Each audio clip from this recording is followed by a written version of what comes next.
Good evening, ladies and gentlemen. Welcome back to another episode here on European Confessions. The following story that you're going to be listening to, it comes from a translation of a message that I received. In the translation, it reads like this.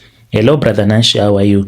Can you please post my own story as hidden identity? I am currently staying with my late friend's husband. I stole her husband from her when she was suffering from cancer. So I honestly thought that my best friend, she was going to die. So I thought that by me killing my best friend, I was actually doing the work of the Lord. What I did not know was that my friend, she was going to recover still, but I just ended up killing my best friend so that I can be with her husband. So me and my late friend, we started being friends even from high school. Me and him, we used to be like sisters. So my friend, her parents, they were wealthy, and my parents, they were like really poor, dead poor.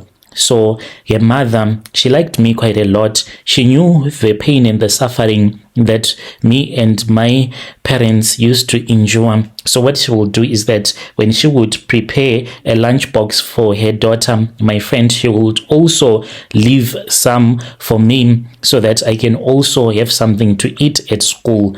She never thought I could do such a thing to her daughter as to kill her. So my friend, she was lucky from a very young age. Her parents were wealthy. She never knew what poverty was like. Then she got married to her husband, who was also from a very rich family. Then they migrated and they came to South Africa. They bought a house and they were living a very comfortable life in South Africa. At least I was suffering back home in Zim. I got married to my husband, who was very abusive. He would cheat on me. He would beat me up whenever I would ask him why he was cheating on me. Life, I can say, it was just terrible for me. I then told my friend that things were not okay. I just wanted a job. If she could assist me to get a job. That was when she told me to come to South Africa. So when I came to South Africa, I then started staying with them at their house.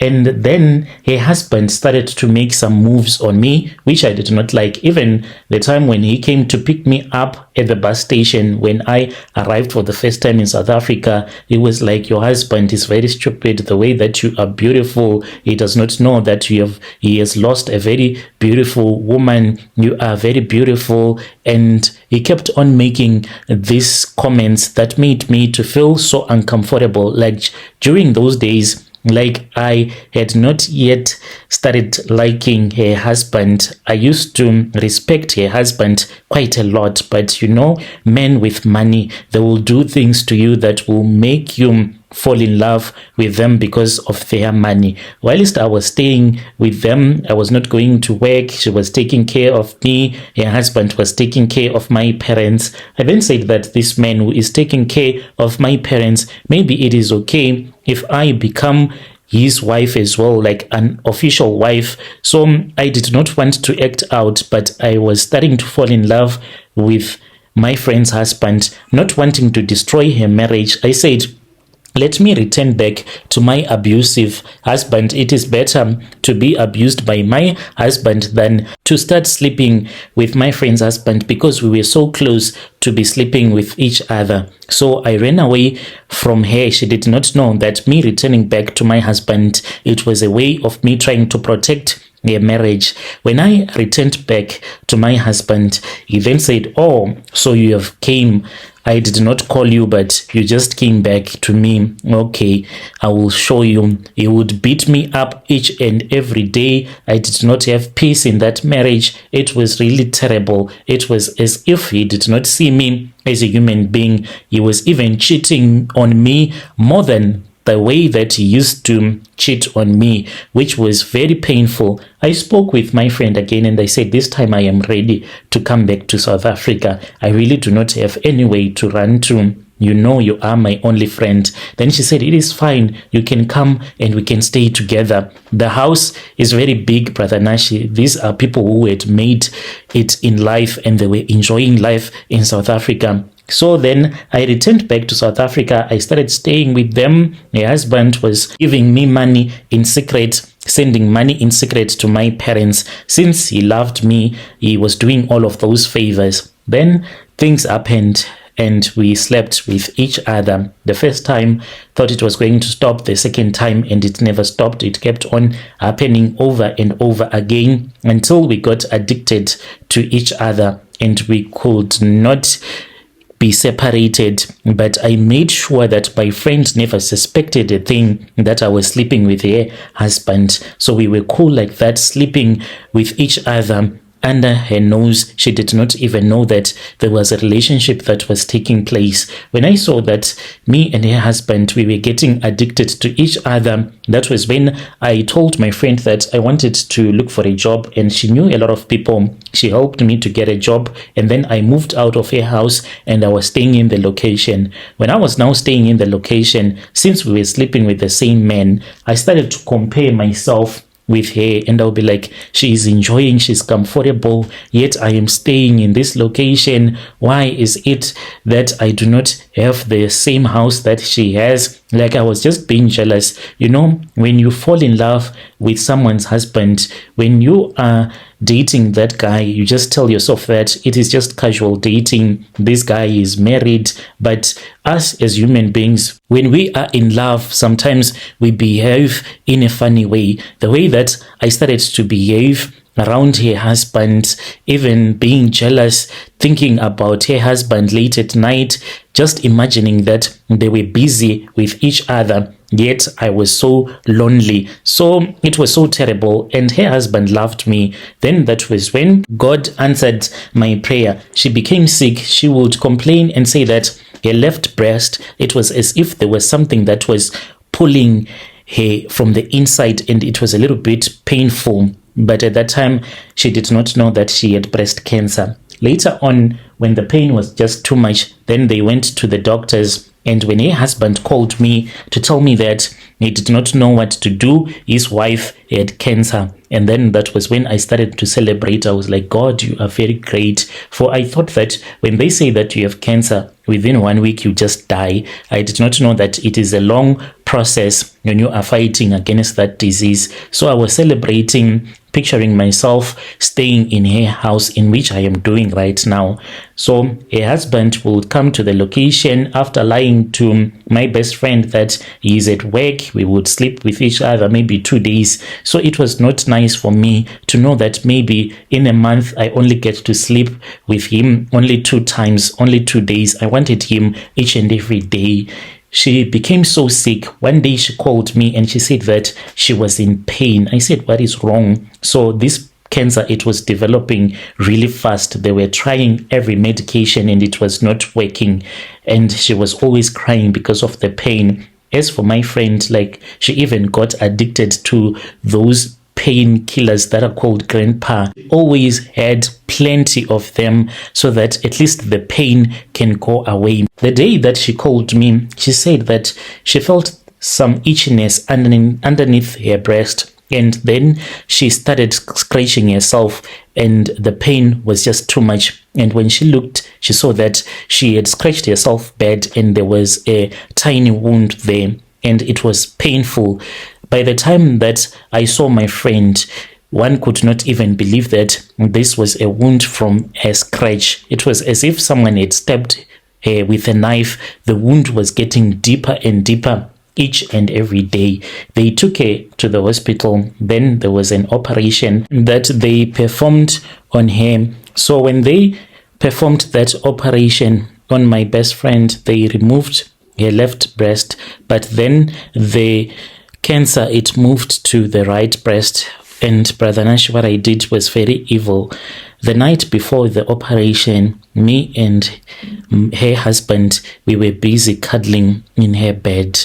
After we had made love, that was when I started to imagine being the woman of the house, and that was when I thought of a plan of ending her life.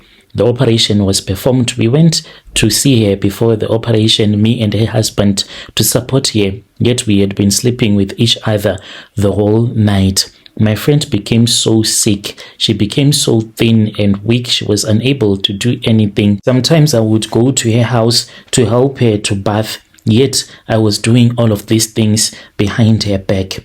So what really triggered me was when her little sister was brought from Zim to come and assist. So I was like, maybe she will start to sleep with her husband as well, and I do not want that to happen. So then I went to this other traditional healer. The healer then told me that yes, there was some charms that I could use to kill my friend, but to keep me safe, there were other charms that I had to use before my friend would have died, just in case if she was going to wake up chasing after me as a ghost. So I started using these other charms that were so painful and itchy. So what I will do is that late at night, I would go to this other bush that is close to the location where I was staying, and then I would dig a small hole big enough for me to be standing inside that hole. Then I will take the bucket that will be having some water, then I'll start to bath. Like, it was really scary for me whenever I would perform those rituals, because in that small bushy area, a lot of people, they would use it when they are walking from town, if they did not want to come from town using taxis. So a lot of people, they were getting robbed by the Nyaupe boys, and I would go into that bush to bath naked. I was always scared, and these charms, whenever I would use them, they were so itchy and painful, and I had been told that I was not supposed to scratch myself no matter how painful it would get. I would not sleep throughout the night. I would be crying because of the pain. So there was a day when my friend called me and she told me that she was feeling so lonely, and I had been told that I was not supposed to see my friend when I was busy using those charms. So I then told my friend that I was not at home and I was at this other prophet's house and I was going to come and see her. I lied to her. I only went there after I had finished to use the charms. I then approached her husband about this issue. Her husband then told me that he was also stressed the way that his wife was sick. He also wanted her to die because it was too straining on him. And then we went to my traditional healer who gave us charms. The day when I gave my best friend these charms, I cooked for her a nice meal. I cooked rice, and when I was boiling the rice, I then put the charms in there and I gave her the plate of food to eat, and she ate, and then she passed away peacefully. And when she died, no one even thought or suspected that there was something evil that had been done to her, because she had been sick for a very long time. It was as if everyone was relieved that finally God had given her rest, because this woman had suffered for a very long time. So then when her husband said that the repatriation that was supposed to happen to take her body back to Zim for the burial, he wanted to use a flight so that it will be quicker. And you know, me and my friend, we used to be the best of best friends. Even when I was sleeping with her husband, like with the way that she was sick, I used to tell myself that it is better that I sleep with her husband than for her husband to go out there into the world and to look for another woman who will start to mistreat her children when she would have died, because it was obvious that she was going to die. But the moment that she died, even though we had promised each other, me and my friend,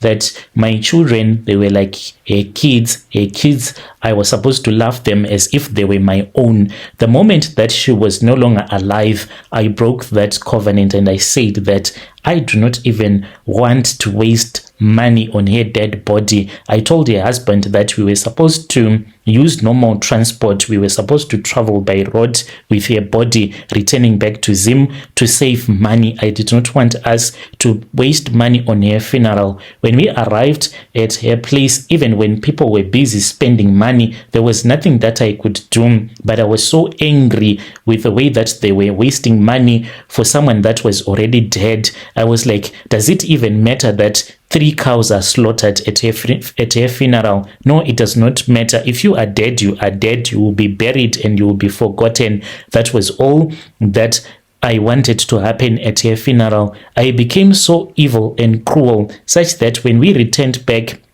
to South Africa, I then forced my husband, who used to be a husband, to sell one of the properties that they had bought. So he thought that this was the money that we were going to use for the upkeep of the kids, since I had refused to stay with them. I then took all of that money and I gave it to my brother so that he can do whatever that he wanted. So this is the way that I became cruel over time, instead of me keeping to the promises that I had made to myself, that my friend was sick, I had the right to make her die because she was suffering a lot, and I was going to take care of her husband, her family, her kids. But the way that I hate her family and her kids, it is just not normal. This is my confession.